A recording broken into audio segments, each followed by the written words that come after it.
Welcome to the Club Penguin DS Elite Penguin Force Postmortem. My name is Patricia Pizer. Please remember to turn off your cell phones, and please remember to fill out your evaluation forms when you're done, because either you're going to have to suffer through hearing me speak again next year, or you'll get the privilege of hearing me speak next year, depending on how those go.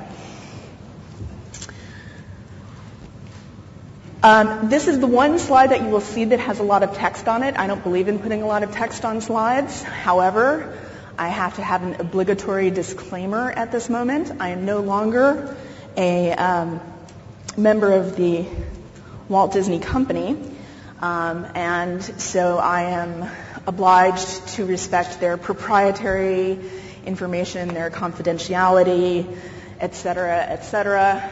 I believe that anything that I'm here to say to you today could, by someone who is a reasonably expert game designer, be ascertained by playing both the online game and the DS game. And if you know anything at all about the Disney Company, you'd pretty much have it all in a nutshell. But I also have a little bit of extra special background, having worked on things like Toontown, spent many years doing MMOs, and have done a lot of children's games. So it puts me in, at least in a unique perspective that you might not get from simply looking at those games. So what I'm going to be talking about today is mostly academic, with respect to my agreement with the Walt Disney Company. And that's all we're going to say about that. Who am I? Well, I've been in the games business for 22 years. Long time for a woman in this business. I've seen it change a tremendous amount. Over those 22 years, I've had the privilege to work with a number of really, really great companies. It's been a wild ride, and I wouldn't do anything else for all the money I can think of. Okay, maybe for all the money I can think of, but nobody's going to offer me that anyway. So let's move on. Okay, I've decided to do this talk in 3 parts. One is challenges, because of course anytime you're doing any project, one of the biggest parts is dealing with the challenges that you're faced with as the project goes forward. Secondly, wins. These were either unexpected windfalls, things that just went way better than they ought to have, or unexpected surprises that we were all delighted to have happen. Finally, I have a few key takeaway points. Don't worry about what's on the slides, because they'll be posted, and this session is being taped, so you can review them later. As long as you get the 3 takeaway points, you really got everything you need to know. The rest of it is just kind of fun and informational, I hope. So, first, biggest challenge, getting buy-in from the Club Penguin creators. By the way, I left one thing out of my obligatory disclaimer, which is that any artwork that is used in this presentation was either taken straight off the web with a save image as, or was done for me privately by an artist that I work with. So the sketches that you see are hand-done artwork by Marie Lu, who is a fantastic artist that I've worked with for quite some time. And I'm actually really excited that she was able to do this, because she does really fun work. So this project started up very, very shortly after Club Penguin's acquisition. They had, at that point, spent about 2 years on their own, total control, never had to, bow their heads to anybody. They did it all themselves, wrote it all themselves, put it up themselves, built their team, built their corporate culture, which is really pretty interesting, and were somewhat leery of the process. They also felt like they had platinum standards for their IP, They had studied the best of breed in children's MMOs, things like Toontown, which I happen to have worked on, which had come up with a very interesting way of controlling conversation for kids through what was called a speed chat menuing system.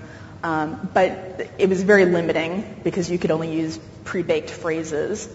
And these guys actually developed a really amazing system so that players could actually talk to each other and have real conversations and talk about the game and yet have it be really, really safe. They never had any problems. As far as I know of, they still haven't had any problems with safety of children, which if you're a parent, you certainly get how important that is.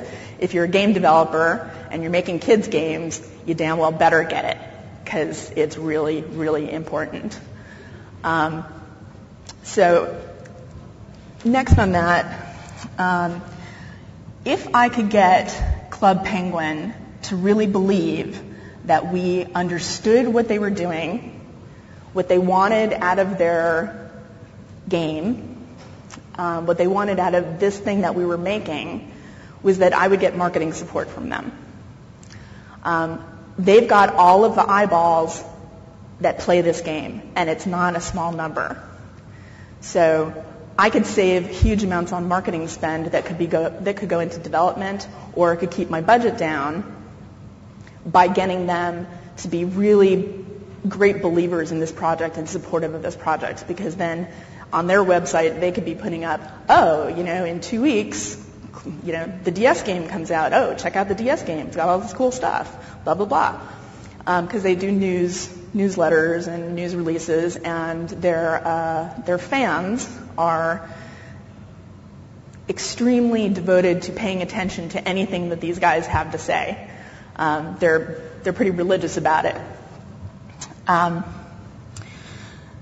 One of the things that was really, really important and made absolutely clear to us the moment we dealt with Club Penguin was that we had to stay completely within their canon. And when I say canon, I'm talking about the world as they've defined it, how things work. We couldn't be just making stuff up and sticking it in there. There wasn't suddenly Yetis running around. You couldn't suddenly go to outer space. You couldn't do this, etc. It had to be the Club Penguin world as it existed, without us kind of going wild into blue sky. Oh, well, we're going to have a cowboy adventure because penguins look funny on horses. Finally, and this is a really interesting challenge, we couldn't compete with the Club Penguin online experience. So we had to make a game that was a Club Penguin game that was totally true to the canon, that was totally satisfying to the creators, and yet did not at any time take anything away from kids playing the online game.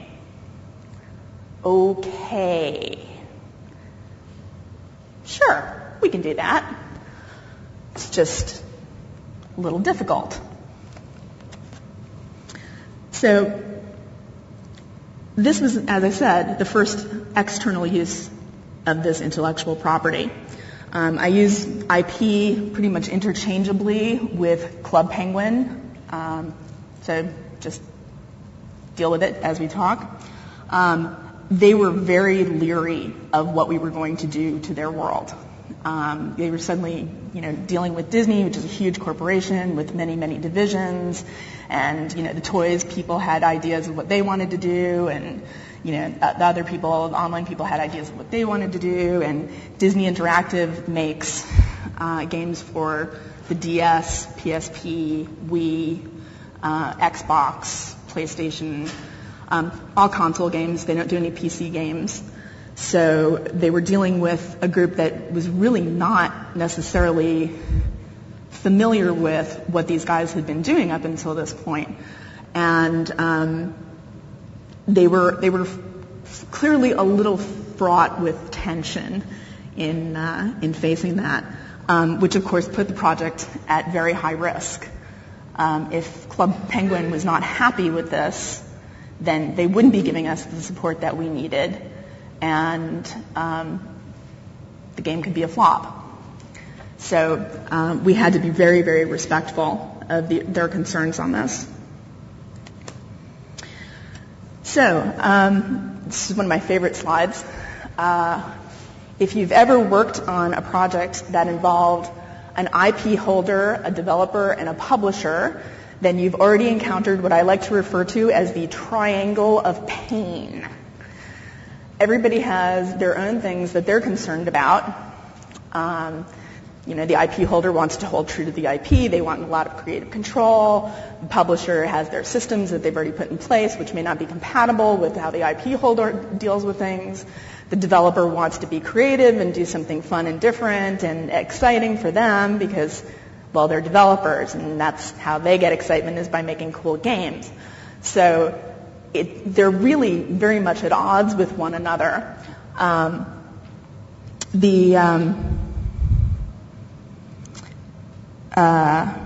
sorry, I'm missing some notes. So the rights holder, of course, is concerned with maintaining the IP. The publisher is concerned with maximizing their profits. So let's make the game as cheaply as possible and sell as many units as possible. And if you make it cheaper, you may not be necessarily holding to what the IP holder feels is important. And finally, you have the developer, whose biggest concern is time to market, because they have to get this project done so that they can move on to their other projects and keep eating. So once you've moved past the triangle of pain, you get into the fact that this has an extremely devoted fan base. If you know somebody who refused to go see any of the Lord of the Rings movies because they were going to mess with their own personal ideas of what the Lord of the Rings really was about, then you understand what I mean when I say that they were fanatically devoted to the IP. A more recent example would be the new Alice in Wonderland movie. I know a lot of people who are very upset about the fact that Lewis Carroll did not write this, and that Tim Burton's vision of what Alice in Wonderland is about is not necessarily in line with what Lewis Carroll had intended. People get very, very attached to IP. They will, you can look on forums all over the place, and people will have lengthy arguments about minutia. With the Lord of the Rings movie, I know some people who are still pissed off that Faramir was not portrayed as a more heroic character than he was. So obviously, really important to be getting that out there and holding true. Finally, my last challenge is the fact that it was a DS game. This is multifolded.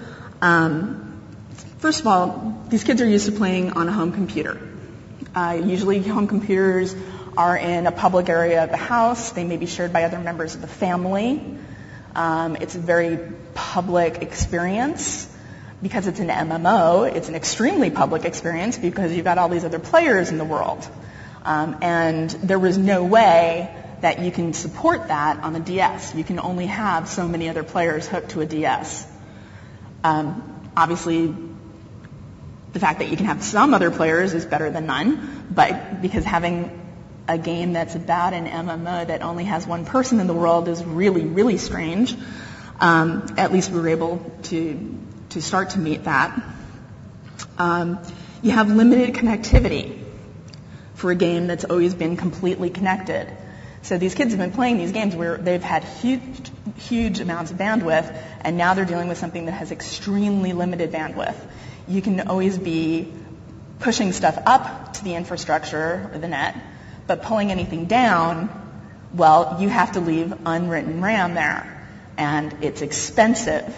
So you're putting an extra $1 per disk into your cost of goods when you're producing it. So, well, do you put that extra $1 a disc into something so that you can pull down the weekly newsletter? Or do you put an extra $1 per disc in there so that you can pull down new adventures?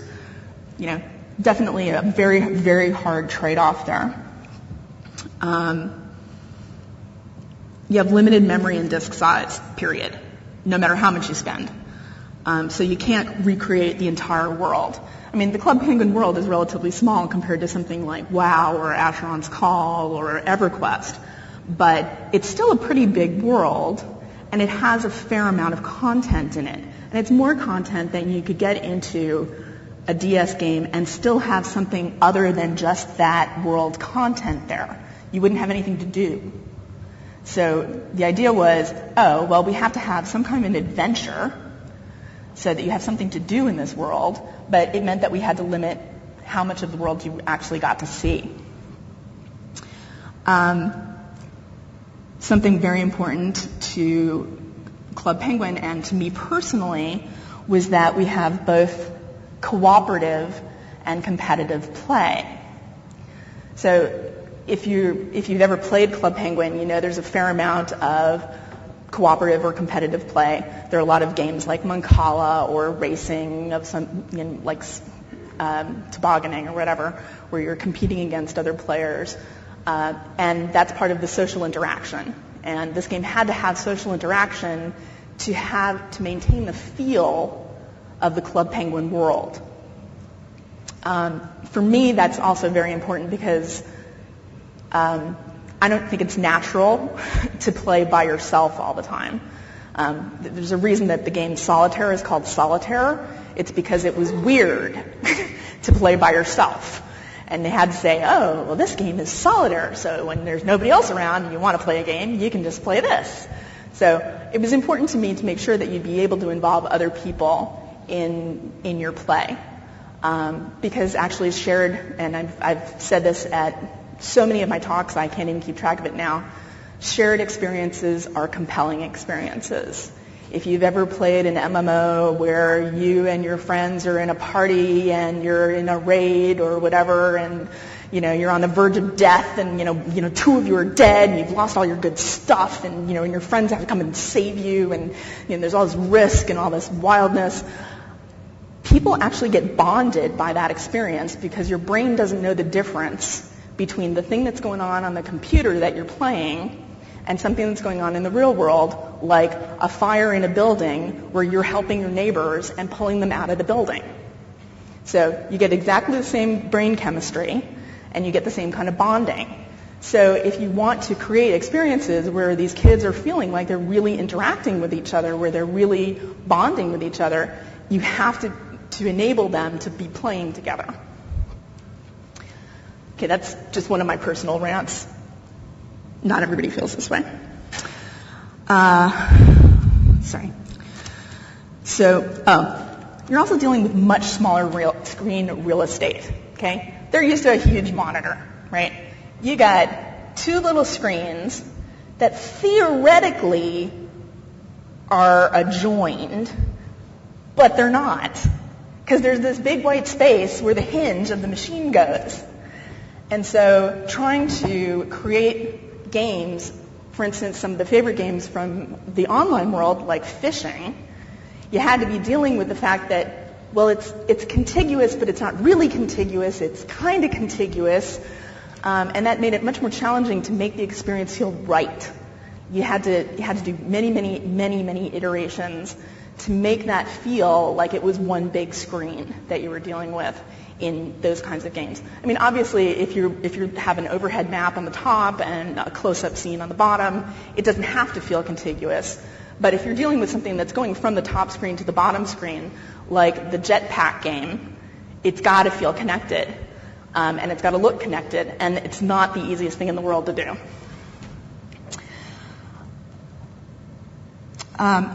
Also, the game had to have original content to be compelling. So I mentioned that we wanted to do an adventure. Club Penguin has a conceit called secret agents. And after 30 days, you can become a secret agent. And what secret agents do is they act as policemen in the community. So if you're out there in the world and you're being foul-mouthed or you're being mean to other players, someone who's a secret agent will report you. Now, this is kind of cool because you have a self-policing group of players, but it also cuts down on your need for customer support and oversight because you got the players themselves keeping the world clean and safe for democracy. By the way, I was told at the start of this talk that the talk after this is canceled, so I'm allowed to run long. I don't know how you guys feel about that. I'll try to push it all to Q&A, so if you want to stand here and ask me questions for a while, we'll do that, and I'll just try to get through the rest of the material as I can.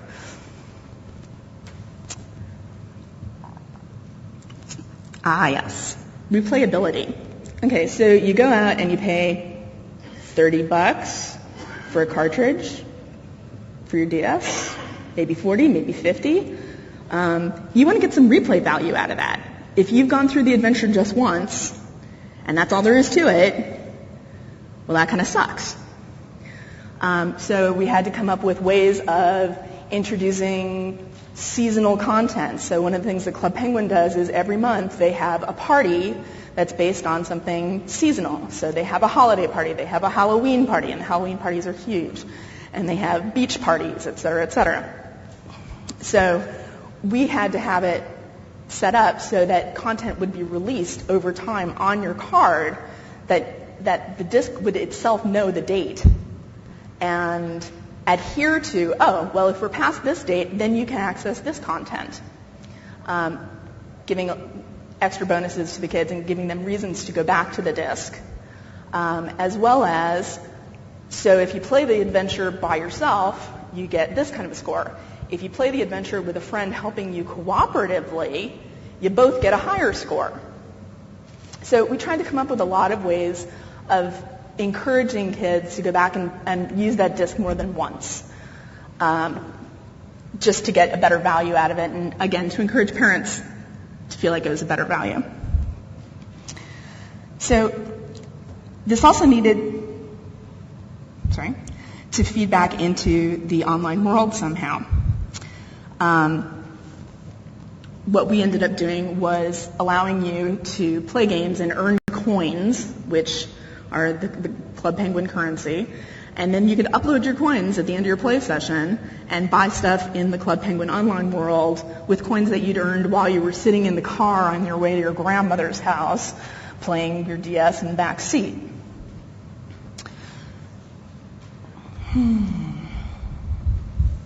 So we needed to have multiplayer ability, but since we couldn't achieve the numbers that we could online, we had to limit ourselves to, I believe, 8 players. So you could do it for different types of contests, etc. And for some reason, my cursor... there it is. All right. So because you had limited downloadability, you had a definite limit on its longevity. Eventually, you were going to exhaust that content no matter how much you were able to squeeze in there for parties and so on and so forth, and its shelf life would be done. Which is a little frustrating because it's always nice to have games that you want to go back to because there's something that you've missed. But, yeah, you're talking about a cart that's this big, so you can only do so much. Finally, it was very, very important to me that as a designer, that I would distill out the very purest essence of the IP in order to deliver that same emotional experience from the DS game. And that was not the easiest thing in the world. But we had a couple of great wins. First was support from Club Penguin. When they met me, I was the first one in the team that they met who had actually played MMOs, never mind made MMOs. I was the first one who had made children's games as opposed to just learning games. I completely grokked what it was that they were trying to do, and I had members of their staff literally say, "Oh, thank God, you understand," which was actually very gratifying, but it meant that I had a task of getting my team in my division of Disney to understand those and respect those same things. These guys were incredibly helpful. I mean, just amazing. And this is often not the case. Frequently, IP holders are not helpful at all. They feel adversarial. They feel like you're trying to mess with their game, et cetera, et cetera. These guys believed that we really got what they were doing and cared what we were doing. They supplied us with a style guide that made all of our artwork that much simpler. Yes, we had to be squeezing it down to much, much smaller sizes, but at least we had everything about how they did their art so that when you saw the game, you would know that that game had not only Club Penguin printed on it, but that the interior of the game was essence of Club Penguin. And finally, that reduced our need for doing a lot of art resourcing, which was a big save for us. Secondly, this is a huge potential audience. Club Penguin is basically the WoW of kids' titles. If we were able to make this game into a hit, it would be huge. I was told yesterday by another DS developer that Club Penguin sold more copies than any other DS game that was not released by Nintendo. So that's not a number I got from Walt Disney. I don't know what they have to say about it, but a DS developer yesterday told me this number, and he's pretty sharp, and I believe him. There's very high IP awareness. I've been making games for 22 years, and I will sit on a plane or something and tell people, "Oh, I'm a game designer." They'll say, "Oh, have you made any games that I would know of?" And I can sit there for 20 minutes and reel them off and have them look at me blankly. But find the parent of an 8-year-old in this country who doesn't know about Club Penguin. I dare you. This was a really, really high-profile game to be working on. And finally, the Club Penguin style, they have this get smart kind of feel that they do in a lot of their secret agent stuff. So it's not James Bond, it's Get Smart. So it's a little funky. They're penguins. They're not, really that sophisticated. So, you have the series of doors opening and that kind of thing. And it made it a really fun project to work on because these guys clearly had a sense of humor. They didn't take themselves too seriously, despite the fact that they were really serious about making sure it was top quality. But it made it a real joy to work on. So, key takeaway points. Build a full partnership with the IP holder. Get to know them. Play their product before you talk to them. Really get to know it. When you talk to them, be able to talk to them about their game. Be able to compare it to other games out there. Say, "Oh, I noticed that you guys do this Get Smart thing, and that's really fun and that's really cool." Let them know that you know what they're about.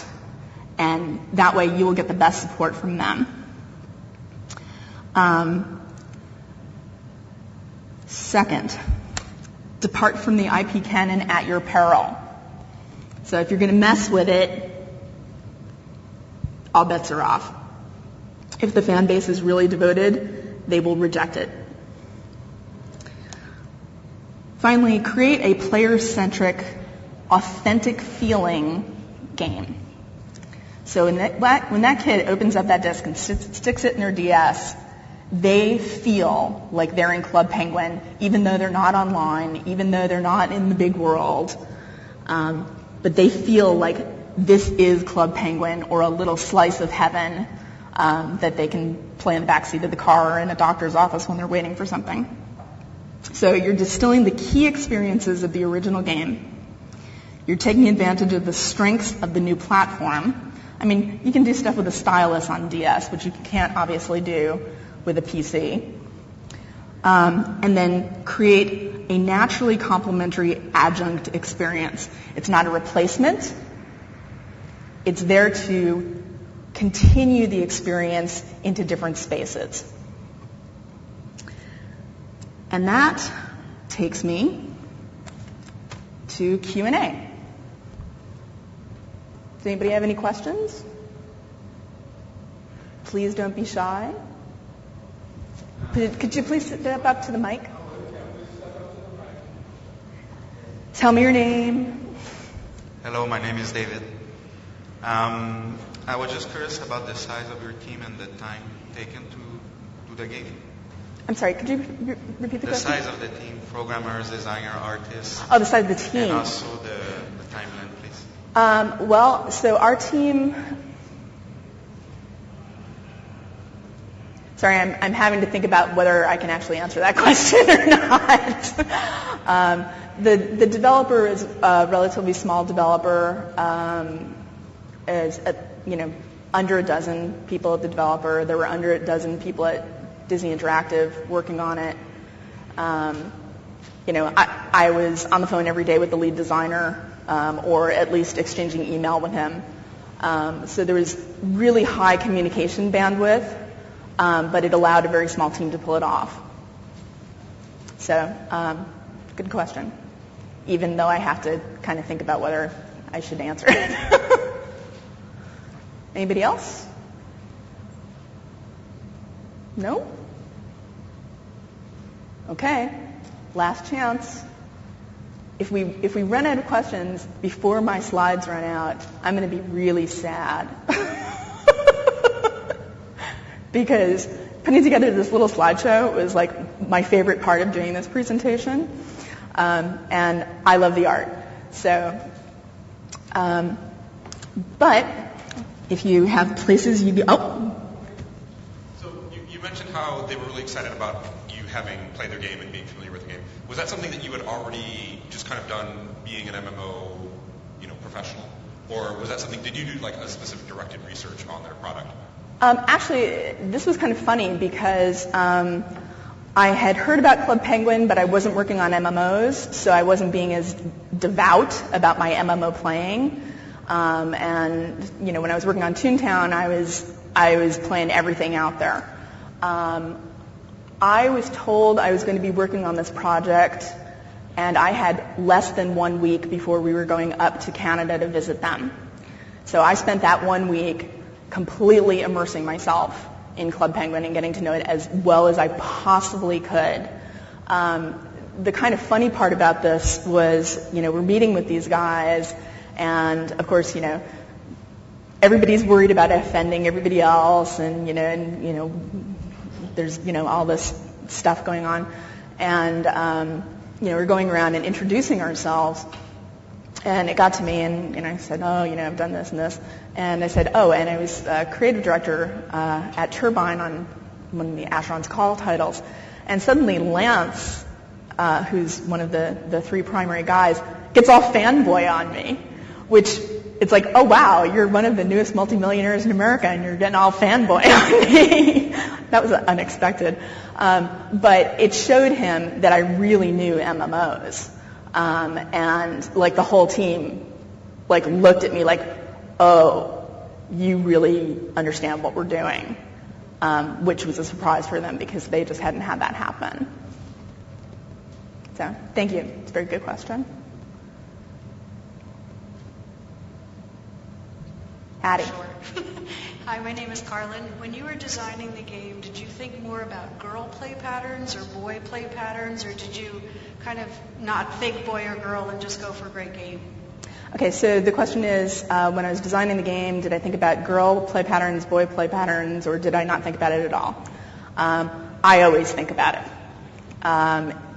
One of the reasons I believe in having diverse development teams is that you get better product that way because people have different perspectives.